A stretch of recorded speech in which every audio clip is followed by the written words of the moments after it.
Yes, good, good. Please come.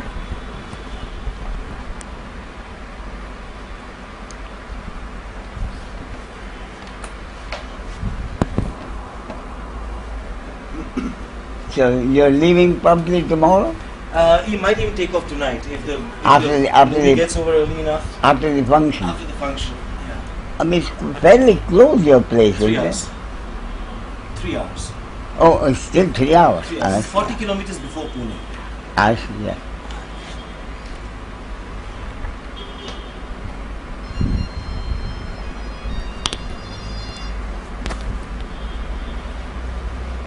I'm very sorry, I forget your name. Helen. Helen? Yes. Okay, Helen, Yes, go ahead. yes. But tell me something about yourself. When did you first come here? I first came to you, Ramesh, in 1990. I And knew I it came was a few times, but I came last year. I came twice. I came about this time last year, I see. and then I came back. And what part of the world are you from?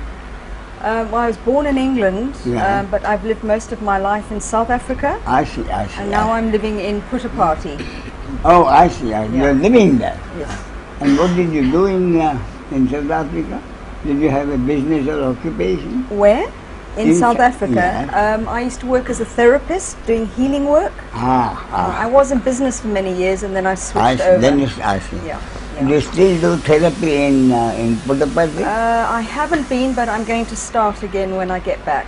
I see, I see, Yeah. I see. How long have you been in Puttaparthi now?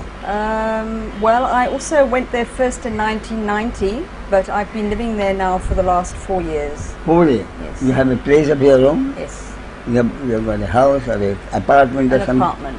I see, Yeah. I see, I see. And I've just been to South Africa for the last 3 months, so Oh, I see. so I'm on my way back. So I'm very fortunate to have a few days to spend with I you. see. I mean, you went to South Africa to meet old friends? My father lives there, and I had some business to attend to I there see, as well. I see, I see. And in Puttaparthi you live alone? Yes. I see. So what's life in Puttaparthi? I really would like to know what happens in Puttaparthi. Well, it's really what you make of it, Ramesh. It's very different for each person. Sai For Baba you? gives darshan twice a day. I just go with the flow very intuitively. Sometimes I go into darshan, So sometimes I don't. what is Satya Sai Baba's daily routine?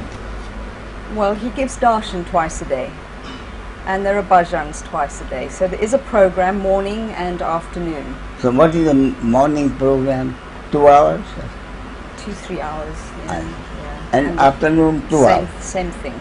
I see. Otherwise he's on his own and Well, he's busy with projects and people. I see. Yeah. Even apart from those two, he speaks to people. Yeah. I see. He gives personal interview. Not as much as he used to, but he does, yes. I see. Yeah. Is he keeping better health now? He's walking around again, yeah. Yeah. But for me, his teachings are very much on the high level, are Advaita. So for me, I just use the energy more of going... I'm sorry, his teachings are at the highest level is Advaita. Are at the highest level. Yes. I see. No, but it's the same as yours at the highest level. That's what I'm saying. It's Advaita. Well, I thought it was what he was talking about was more like blessings and personal. No. No, it depends what level you come in at, Ramesh, and it depends on your personality. But when you read his teachings, when you've been with Advaita after being with you, it's the same thing. I see. It's exactly the same thing. I see. But when it doesn't have the personal contact, Yeah. which is why I love to come the to you. reason I ask is someone close to the top circle in Sai Baba's place. He told me. I mentioned someone who asked him, is Ramesh my guru? And Sai Baba said, yes. So thereafter he has sent 2 or 3 other people to me. Then this man who was close within the circle, he said, why 2 or 3? Sai Baba has sent a lot of people to you.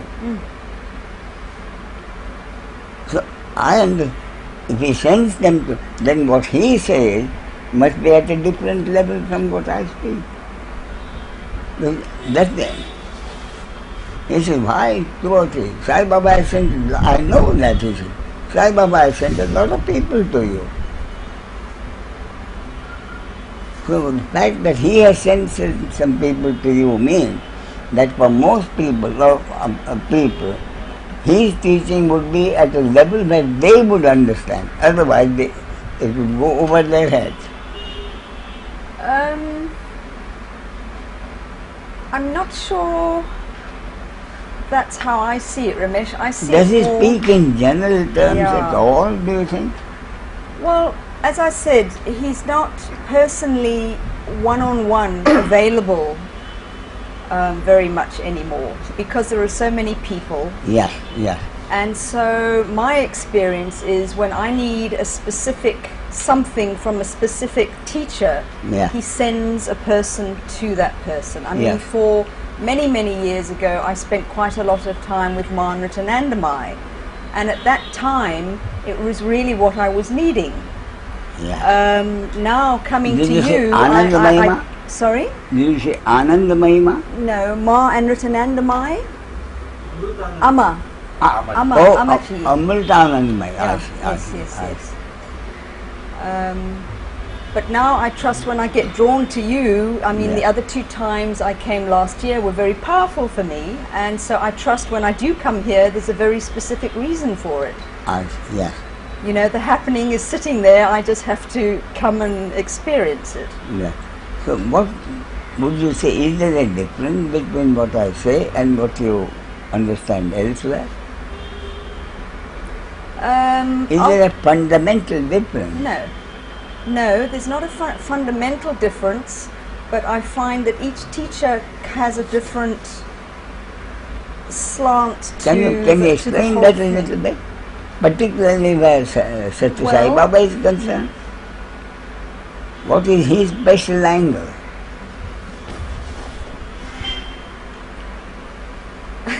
What is his special angle? On what does he lay stress on? Well, I can only answer that from my own personal experience Of what course. it means No for question me. about it, no question. I mean, for instance, when I come here, you're... Now, you went to him after you went to Americana Amma. No, I went to Sai Baba in 1990, No. and I've gone backwards and forwards. I you see. know, You have been settling between Amma and Satya Sai Baba. No, there was a time when I went to Amma. Now you don't go to Amma. No, I see. no. I see. So first, what did you find was the difference between Amma's teaching and Satya Sai Baba? Did Amma have a teaching at all? It's not so much a teaching. She just has very much a sort of mother energy, Yes. which was very healing for me at that time. Yeah. I needed that at that time. Yes.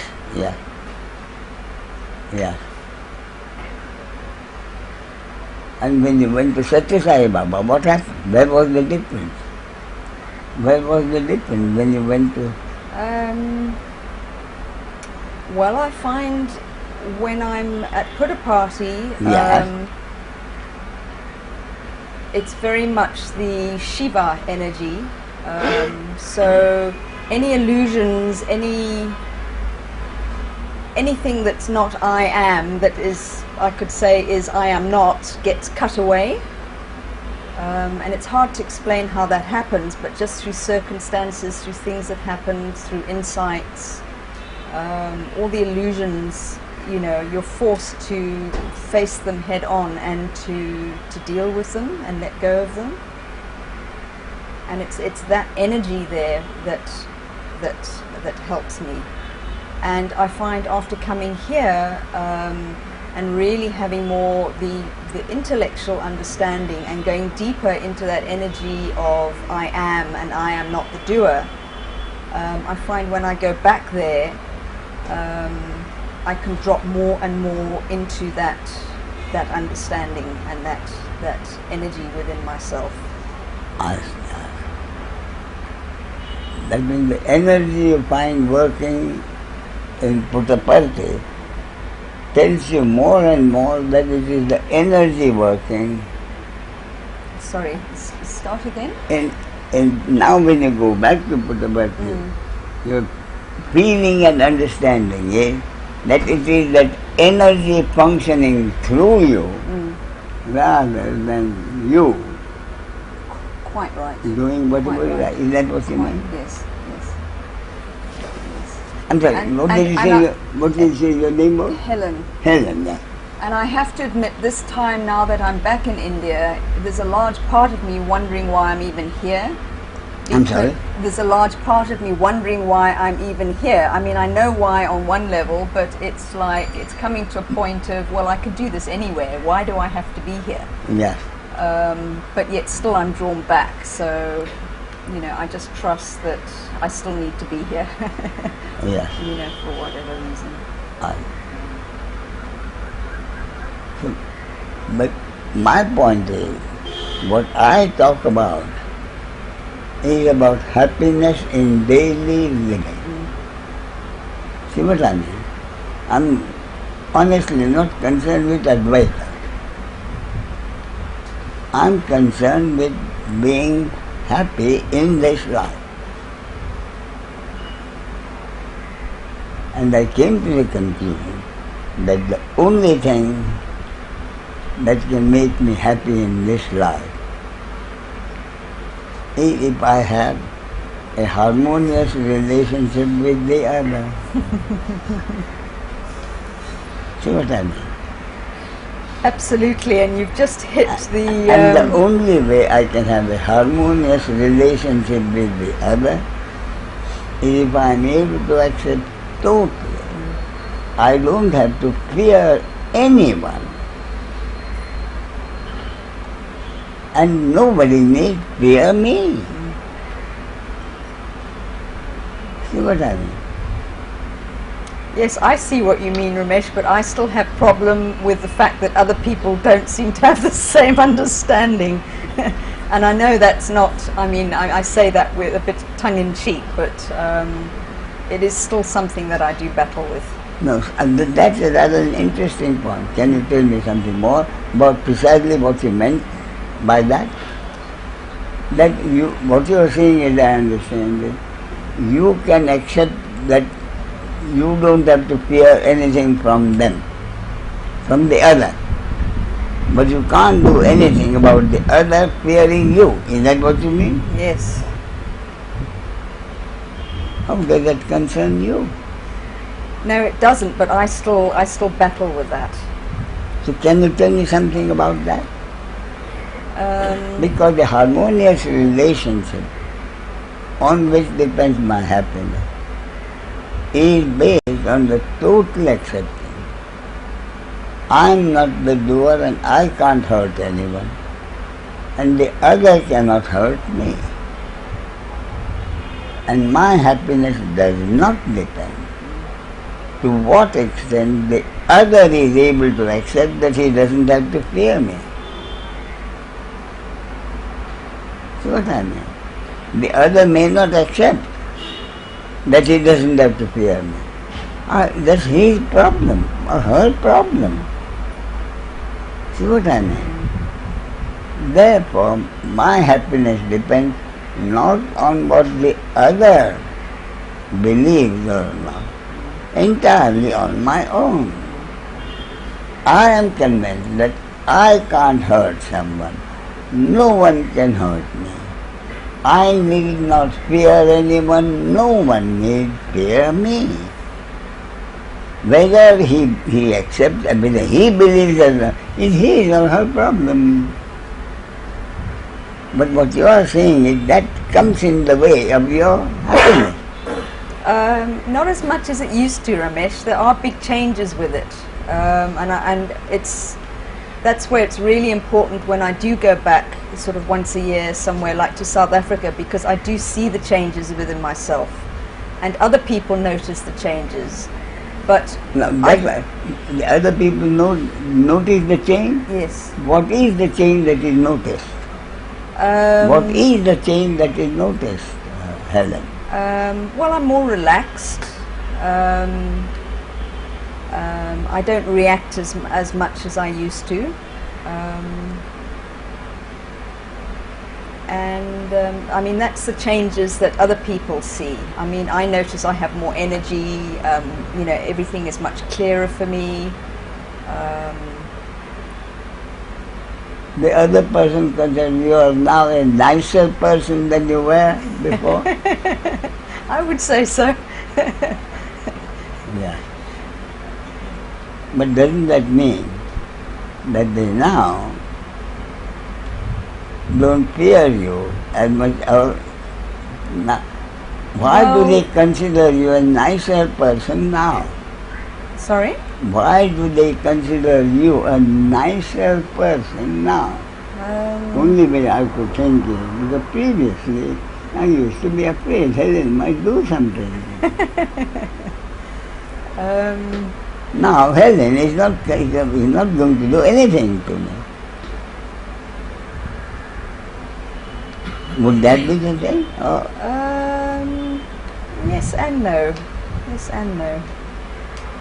That's what I would like to know. What is the yes and what is the no? Oh, shucks.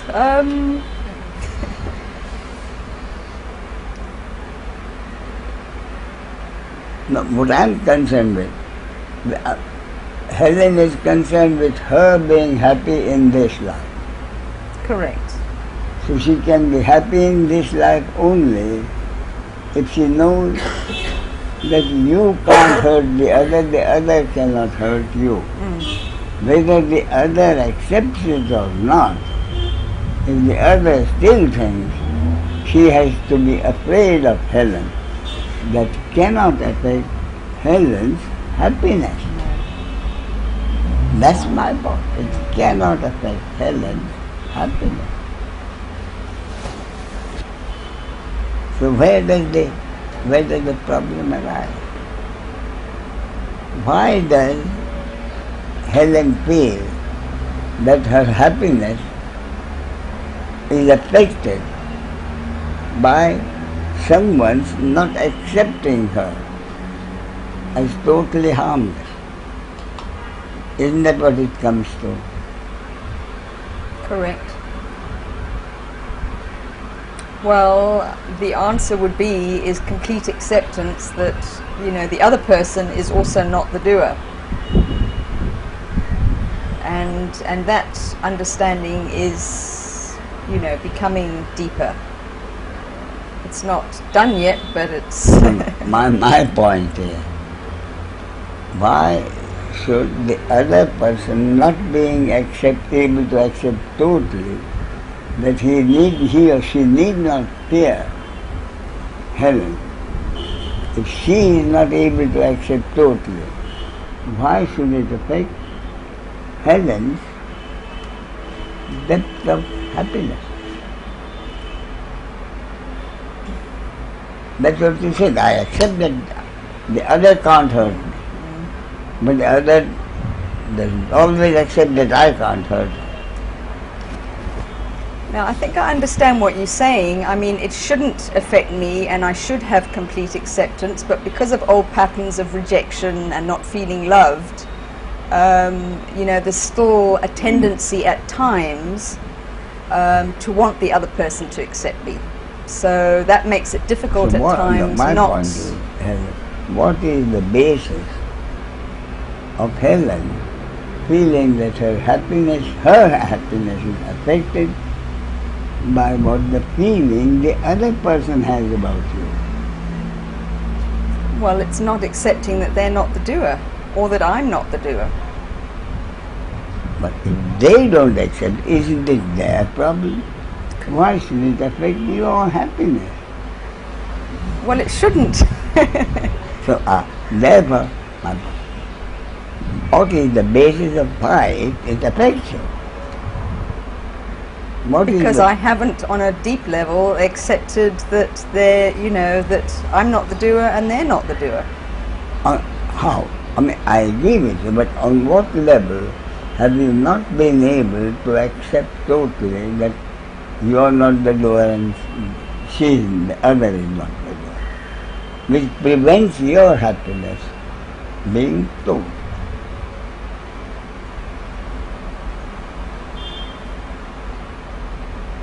You know what the answer is? The answer is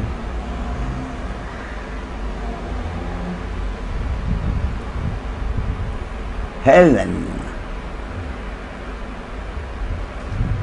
feels that if the other person continues not to like her, Helen is not really the good person that she thinks she is.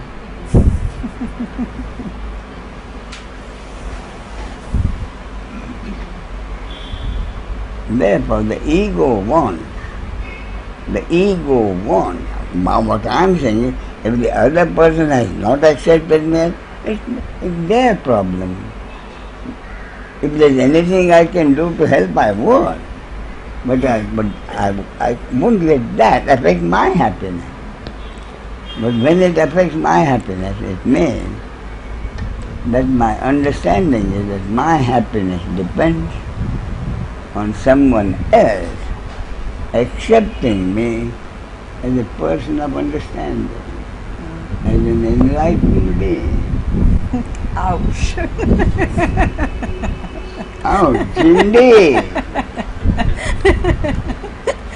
Gee, thanks, Ramesh. You see what I mean? Yes, I see what you mean. I don't fear anybody. I want everybody to have the same feeling about me. If they don't have it, I'm not the really good person I consider myself to be. In other words, frankly, what this means is you want your happiness to be certified by the other. You want your happiness to be certified by the other. And for me, the happiness means enlightenment. Why? Because enlightenment means happiness that I am seeking, that I have got, clearly is my nature. As Ramana Maharshi says, why is the human being seeking happiness?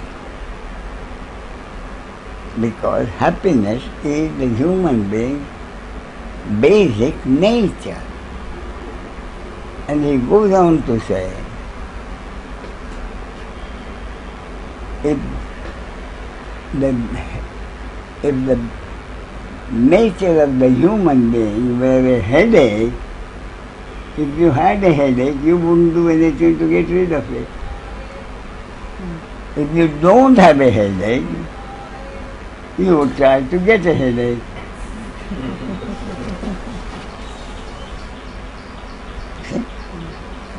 Therefore, happiness is my very nature. Therefore, as I keep saying, that's where the enormous confusion is. What is enlightenment? What is enlightenment? And as I told you, you have come here only a couple of days ago, I think. So for some time now, the point that I am hammering is, for 40 years I pursued enlightenment.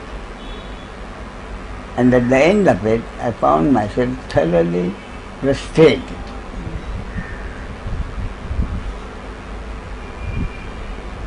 Because I didn't know whether I was enlightened or not.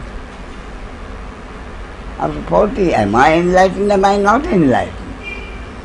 40 years I've been pursuing enlightenment. Am I enlightened or am I not enlightened? For that I had to know what do I understand by enlightenment, and how would I know whether I am enlightened or not enlightened? Because if enlightenment is supposed to give me something which I didn't previously have, and I still don't have it, I am not enlightened. See? Therefore, when would I know that I am enlightened? If enlightenment had given me something which I didn't have before, that nobody would tell me. My Guru couldn't give me the answer. What is enlightenment? More important. What will enlightenment do for me? Even if I do get it, that I didn't have before. If I get something which I didn't have before, and I know that that is what enlightened, then I know I am enlightened. If I haven't got what enlightenment is supposed to give me, I would know I am not enlightened. That answer nobody could give me. Why do you suppose that is the case? Why do you suppose no master has clearly indicated what precisely is enlightenment, except in terms which caused only more confusion? Precisely what is enlightenment? Nobody has given me. You know why? Because I came to the conclusion, I know the answer. Because enlightenment has never been a certified event. You can be a certified healer, you can be a certified medical doctor, you can be a certified lawyer, certified chartered accountant, but no one has ever been a certified enlightened person.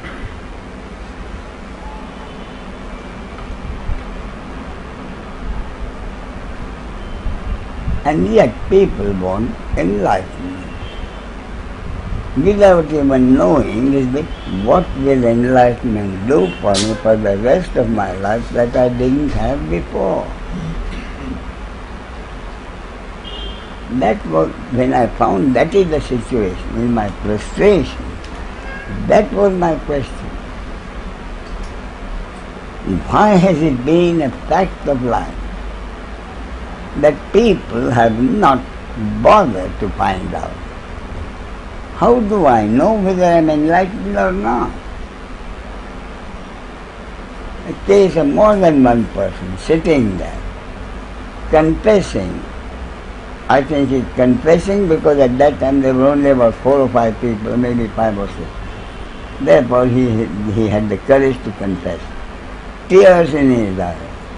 Ramesh, I've been a spiritual seeker pursuing enlightenment about 35 years.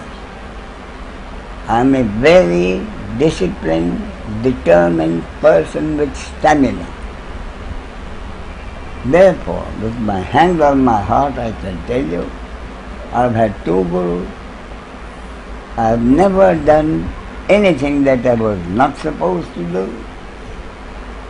I have done everything that I am supposed to do. And after 35 years, I am still not enlightened. Uncontrollable sobbing. So I asked him the simplest question. You are complaining that you are not enlightened. Why do you think you are not enlightened? What are you complaining about? Why do you say that you are not enlightened? No answer. So that was my question. Why that almost every Eastern seeker after enlightenment and many people pursue enlightenment as a matter of course. As a matter of course. So I asked myself, why should it be this case? See what I mean? Based on my frustration. And you know the answer I came to? The answer I came to is because the Eastern seeker has the unchallenged, confirmed notion that once he or she is enlightened, he or she has become God. He has become God. So if I am God, what more can I expect out of life that I didn't have before? I have become God. Therefore, no more pains in my life, no more mistakes to be made. Being God, I will be a perfect human being. I cannot make any mistakes. Therefore, the society cannot punish me for anything. Whatever I want has to be provided.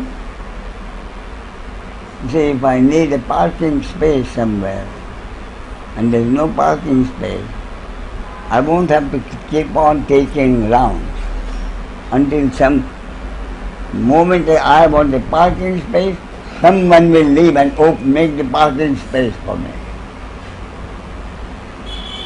I shall know everything that goes on anywhere in the world, and I shall have special powers of various kinds, of being in two places at the same time, healing people merely by touch or glance. In other words, I expect enlightenment to make me a superhuman being. What will I get after the question simply doesn't arise? I'll be a superhuman being. So after 35 years, this man said, I am not a superhuman being, therefore I am not enlightened. So therefore what I am saying is, after 40 years of frustration, I decided to hell with enlightenment, to hell with self-realization, to hell with moksha. From now on, for the rest of my life, I have wasted 60 years of my life pursuing enlightenment. So for the rest of my life, I shall pursue what I really have wanted all my life. Happiness for myself. The question did arise. Happiness for myself? Selfish happiness for myself? Don't I feel for the other below the poverty line suffering? Promptly came the answer. Not my job. I didn't put them below the poverty line. Let the source who put them below the poverty line deal with the problem. But I am still as sensitive as the next person. Therefore, when I feel sorry about someone or something, I shall certainly do whatever is in my power to remove the suffering from that person. Because life has brought us together. To that extent, I shall do whatever I can to help the other. But other than that, the welfare of the world is not my concern. Therefore I decided I shall pursue my own happiness. You know what I mean? Then from my own experience of 60 years, I decided the happiness I am seeking, why am I seeking the happiness? Whatever the happiness is, I, by God's grace, I am a reasonably comfortable man in life. There are millions of people below the poverty line. I am a reasonably comfortable person for which I am grateful to God. And I have the common sense to know that the very basis of daily living is uncertainty.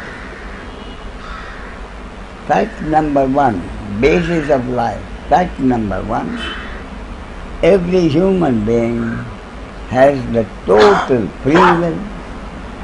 Every human being has always had from the beginning of time the total free will to do whatever he or she wanted in a given situation. Because without that free will, the mechanism of daily living could not have happened. See? Therefore, does the human being have free will? There's an interesting little book about that. Same question. Does the human being have free will? And on the cover, in small letters in brackets, I said, the answer will surprise you. Every human being does have total free will. Fact number one. Fact number two. No human being has ever had any control over the result of his actions. And what is everybody's experience?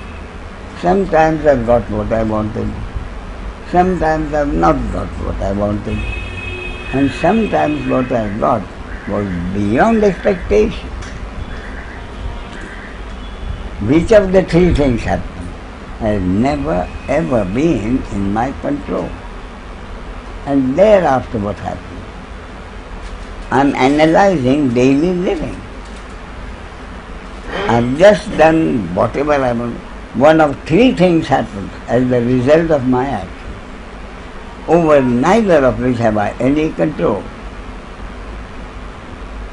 Then the society in which I live considers what has happened, one of the three things over which I have no control as my action, judges it as good or bad according to existing social regulations and legal provisions, as good and bad, rewards me or punishes me. A reward from the society means pleasure in the moment. Punishment from society means pain in the moment. Therefore, daily living for thousands of years has meant clearly I do whatever I feel like doing in a given situation, but I can never ever know whether what I have done, whatever my intention, moral or immoral, legal or illegal, the result of my act has never been in my control. Therefore, what both these two facts together mean only one thing. The human being does have total free will, but in practical daily living it's worthless. It's worthless. Therefore, in daily living, all that anybody can do is do whatever he or she feels like doing in a given situation, and thereafter accept the pleasure or the pain as it happens, over which nobody has ever had any control. See what I mean? That is the clear analysis of daily living. I am free to do what I want, I can never know whether that will result in pleasure or pain, and nothing anybody can do. Therefore,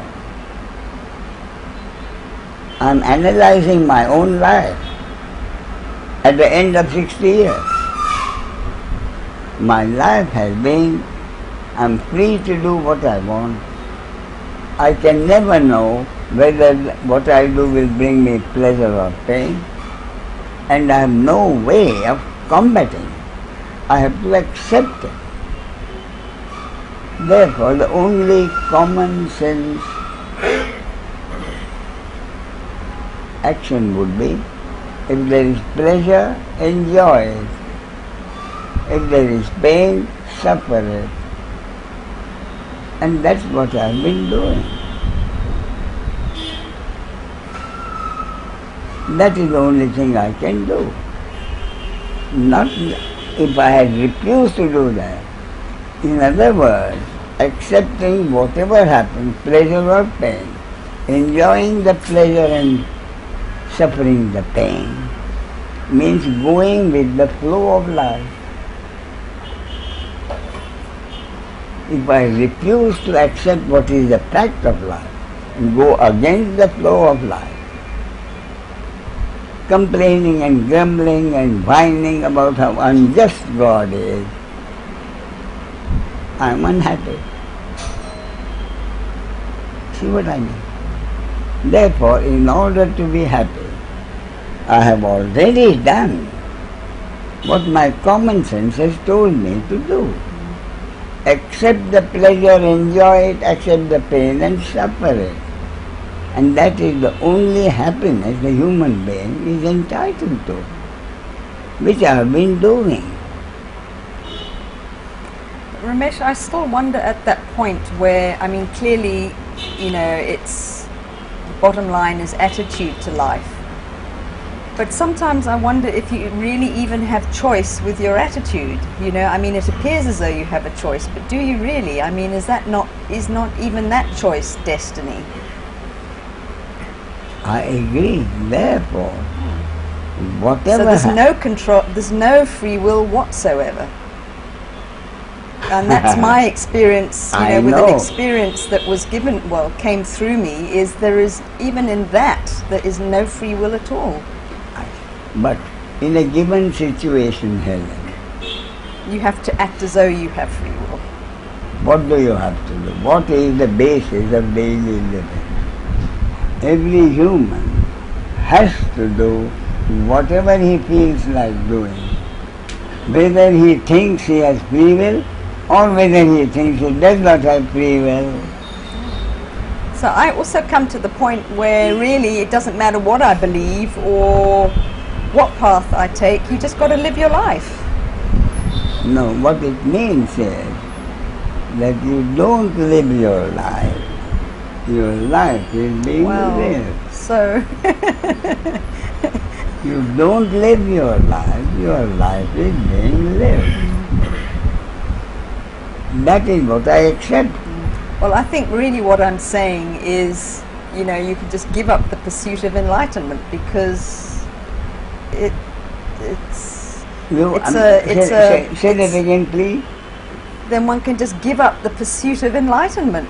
That's what I did. And this is why, when I said in the beginning, I'm even wondering why I'm back in India. I may as well just go back to South Africa and be lived. And because it's more comfortable there for me. And pursue happiness. Exactly. Therefore my point is, why from the moment a newborn baby seeks his mother's breast, the purpose and meaning of life for me is happiness. For the baby, happiness is mother's milk. For the growing child, happiness means love from the parents at home, success in the classroom, success on the playing field. That's happiness. The child grows into an adult, and the adult is totally enticed by the various pleasures that are available. So what the adult does is to pursue pleasures in life with the total intention of pursuing happiness. Same happiness with the infant, the newborn baby has been seeking, the schoolboy has been seeking, he is still seeking the same happiness. But with the mistaken belief that his happiness lies in pleasure. So he pursues pleasure and keeps on pursuing pleasure. He doesn't get them, or he gets them. If he gets those pleasures, he pursues those pleasures even more intensely, to have different kinds of pleasure, more intensity. It doesn't work. Or someone doesn't get the pleasure. Either way, both ways, this pursuit of the pleasure leads to frustration. A frustrated life and a frustrated death. But there are a few people in between, like me, who have come to the conclusion with the clearest common sense that the only happiness the human being can have is to be able to accept totally whatever happens, pleasure at the moment or pain at the moment. Grumbling and whining and complaining about it means going against the flow of life, means unhappiness. Accepting it means happiness. See what I mean? Clearest common sense. Then my question was, if that is so, then what am I seeking? I have accepted life as it is. I've been living my life for quite some time, enjoying the pleasure and suffering the pain. And even then, what am I seeking? If that is all the happiness I'm supposed to get, what am I seeking?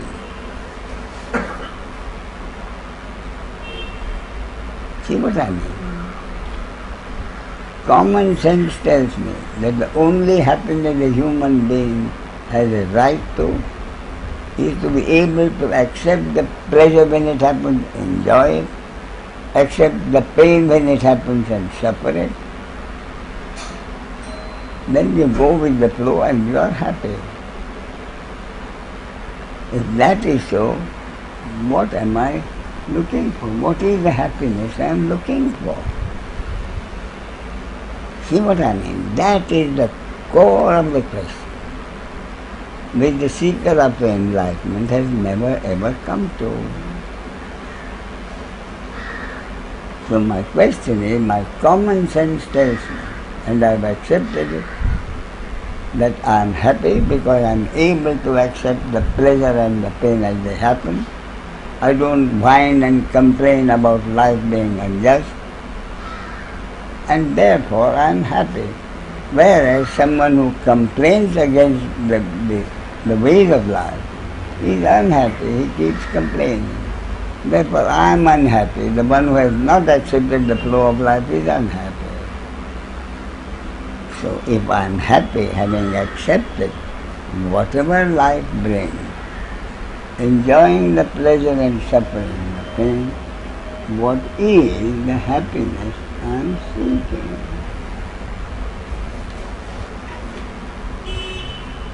Therefore, the most important conclusion to come to is,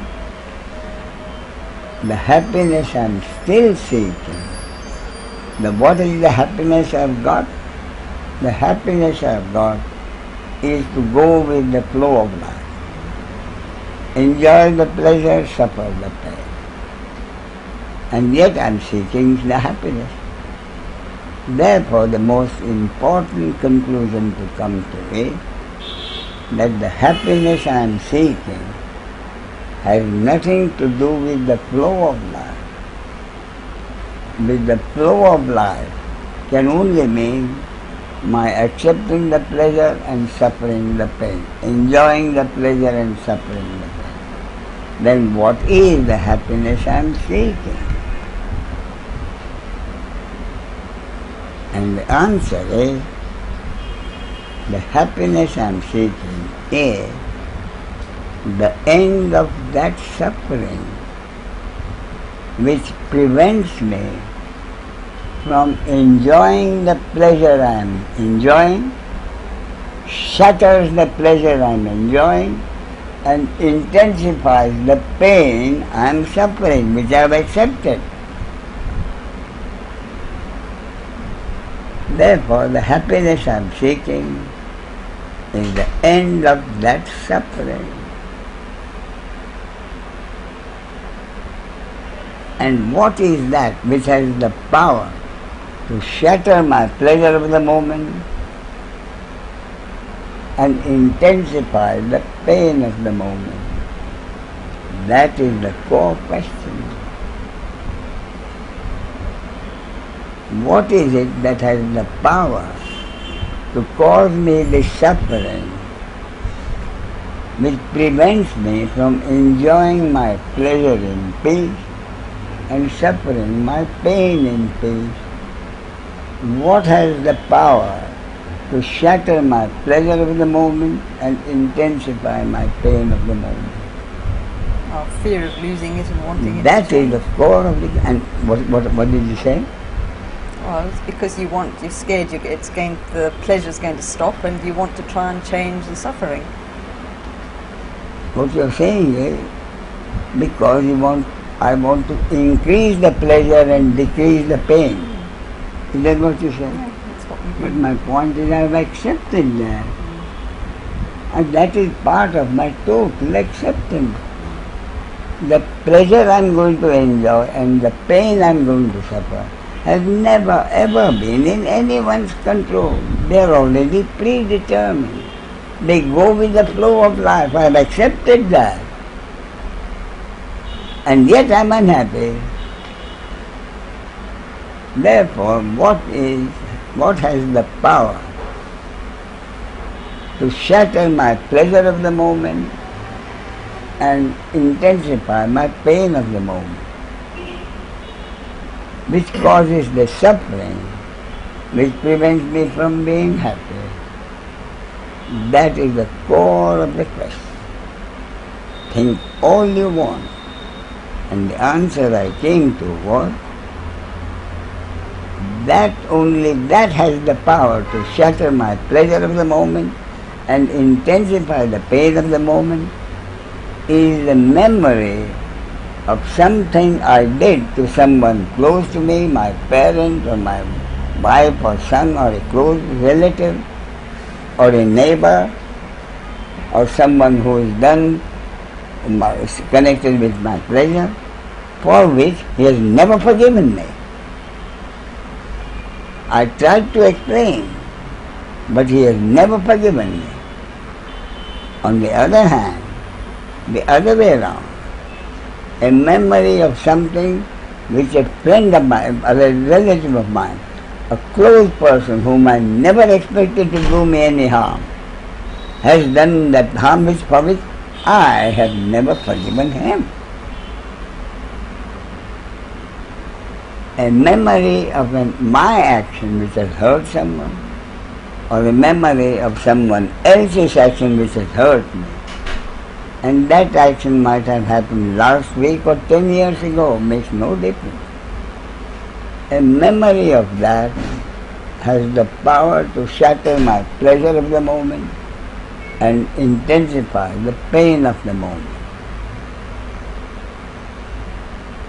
In other words, my real happiness depends on my attitude to life, not on what happens in life. So now my attitude, what has been my attitude to life, which has not brought me the happiness but unhappiness? Quite clear. My hatred for myself, for hurting someone close to me, a bigger load of hatred for others who have hurt me. In other words, what has come between my happiness in life, and what life brings, and the deeper happiness I am seeking, is the fact that I consider myself responsible for hurting someone and consider someone responsible for hurting me. In other words, my relationship with the other, which is the basis of daily living, morning till night. Daily living means a relationship with the other. The other may be a close relative or a total stranger. So if I want to be happy, my relationship with the other has to be totally harmonious. Now it is not harmonious. It is not harmonious because I hate myself for hurting someone. I hate others for hurting me. Therefore, for my relationship with the other to be harmonious, I must be able totally not to hate myself for hurting anyone, not to hate anyone for hurting me. That's the final conclusion. Only a totally harmonious attitude towards the other will bring me the deeper happiness. And what is the deeper happiness? To enjoy my pleasure in peace and suffer my pain in peace, without the pleasure I am enjoying being shattered, without the pain I am suffering being intensified. In other words, the happiness which I am seeking is not something positive. Anything positive can only be pleasure in the flow of life. This happiness which I am seeking is the end of that suffering which prevents me from enjoying my pleasure in peace and suffering my pain in peace. And the only way I can have a harmonious attitude with the other at all times, whoever the other is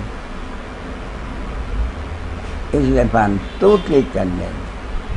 I don't have to fear anyone. If it is not my destiny according to God's will, cosmic law to be hurt, no power on earth can hurt me. Similarly, if someone else is not to be hurt, no one is capable of hurting me. In other words, I am incapable of hurting the other is incapable of hurting me. In other words, and that I said, total acceptance of that, it came to me, means enlightenment. Therefore I came to the conclusion, Helen, enlightenment has never ever been a certified event. Enlightenment has always been a concept. I can have the happiness of enlightenment if I consider myself enlightened according to my concept. So according to my concept, which is everything in the world is happening according to God's will, cosmic law. How each happening affects whom for better or worse, whether it helps someone or hurts someone, is again according to God's will, cosmic law. Through which person, through which body, mind, organism the happening happens, which the society calls my action or your action or his action or her action, is again according to the cosmic law. The human being is incapable of doing any deed. If I am able to accept that totally, that is enlightenment. And what has enlightenment done for me? I don't hate anyone. And I don't hate myself. I don't hate anyone for hurting me. I don't hate myself for hating anyone, for hurting anyone. And that is the ultimate happiness, which is our birthright. Therefore, this happiness of a harmonious relationship with the other is what is enlightenment according to my concept. Okay.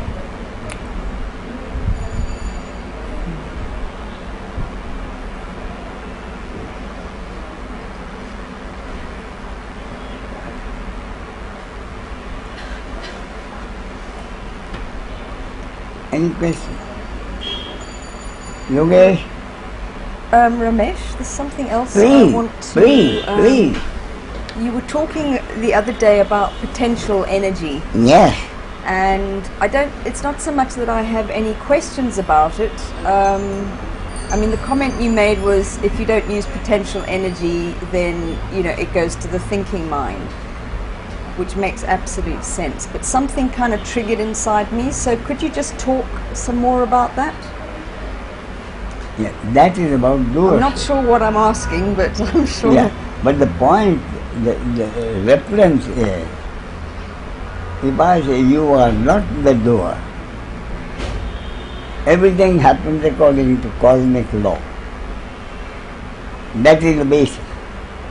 So immediate response to that will be, if I am not the doer, everything happens according to the cosmic law.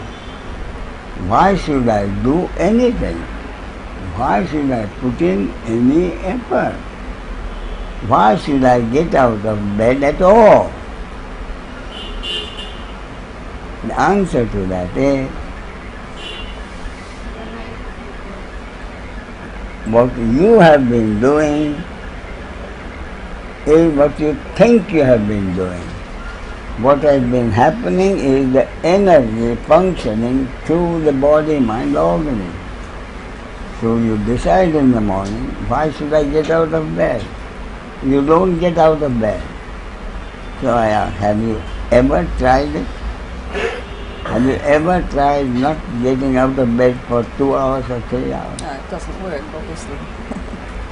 Why can you not? Because the energy functioning through this body-mind organism brings out action, physical or mental, all the time. So if you block the physical action, the energy must go into your mind and create the thinking mind working havoc. You may block your physical action, but you cannot block your mental action. So that what happens, you decide not to get out of bed. Then apart from the fact that physically you will want to go to the bathroom, mentally the thinking mind will be working so much in your mind that you suddenly realize that you have got out of bed, because you couldn't bear to accept that the thinking that's been going on in the mind. Therefore it is the energy functioning through every human being and bringing up physically and mentally whatever is supposed to happen according to the cosmic law. So it is the energy which makes you get out of bed. It is the primal energy which makes you do whatever you are doing. It is the primal energy which brings out sometimes the most efficient work, sometimes the least efficient work, according to your destiny, God's will, cosmic law.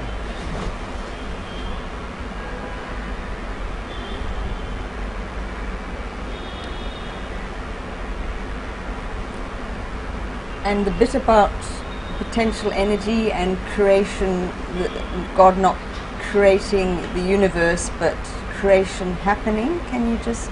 Yes. Look, the question is, why did God create manifestation? Manifestation means human being means suffering. Why did God, why should God have created human beings and make them suffer? That is the question. Why should God have created the world at all and created human beings and made them suffer so much? That is the question. My answer is, no God ever created the world. There is no individual entity as the creator who created a manifestation. Because then even that individual creator who created the manifestation would already be part of the manifestation. Therefore, how did the manifestation come into being? Because my concept is the source, not an individual all-powerful entity as against helpless human entity, but the source as the one unmanifest singularity of unicity. The one unmanifest singularity was forced to become the manifestation and the duality beginning with male and female. So what was it that was forced to be manifest? I call it potential energy. Primal potential energy is the source. Why primal potential energy? Because a dead matter cannot produce the manifestation. Therefore, the potential throbbing primal energy as the source was forced to become the manifestation. Because if the potential energy had not activated itself into manifestation sometime or the other, it wouldn't have been potential energy, it would have been dead matter. Therefore, it is the nature of the potential energy to activate itself sometime or the other.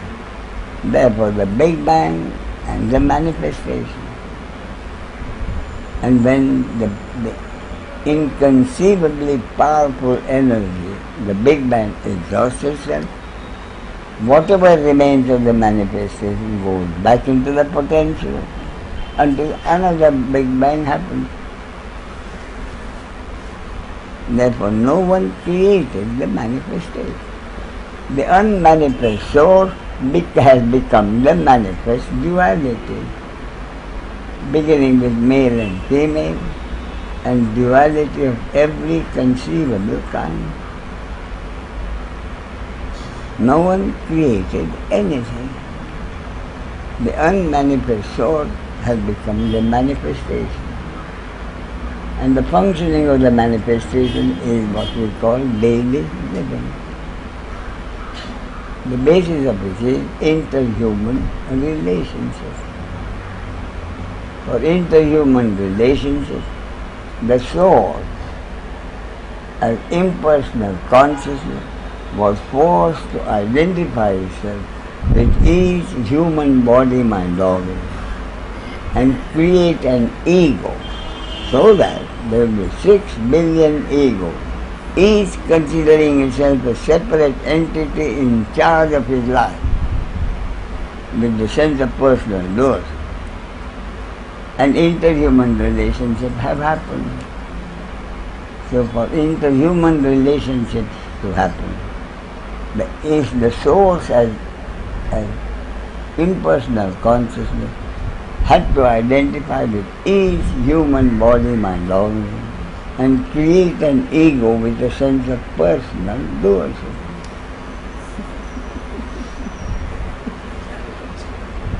Yeah.